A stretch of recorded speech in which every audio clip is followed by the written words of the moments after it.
Bine ai venit! În acest filmuleț vom explora noțiunile de bază și specifice din domeniul sportului.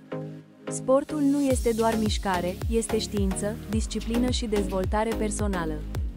Sportul este o activitate fizică organizată, desfășurată individual sau în echipă, cu scop recreativ sau competitiv. El contribuie la formarea caracterului, la menținerea sănătății și la dezvoltarea armonioasă a corpului. Sportul de masă este destinat tuturor, având ca obiectiv sănătatea și socializarea. Sportul de performanță implică antrenamente riguroase, competiții și atingerea unor rezultate deosebite. Activitatea fizică include orice mișcare corporală care consumă energie, de la mersul pe jos până la dans. Exercițiul fizic este planificat, structurat și repetitiv, având ca scop îmbunătățirea condiției fizice. Antrenamentul sportiv este procesul sistematic prin care se dezvoltă capacitățile fizice, tehnice, tactice și psihologice ale sportivului.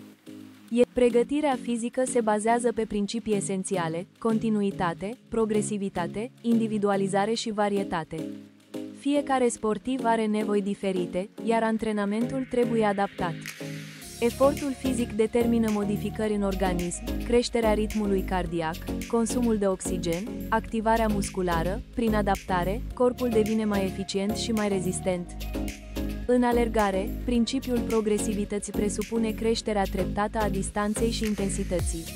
Astfel, corpul se adaptează fără riscul accidentării. Am învățat că sportul este mai mult decât mișcare, este o știință a dezvoltării umane.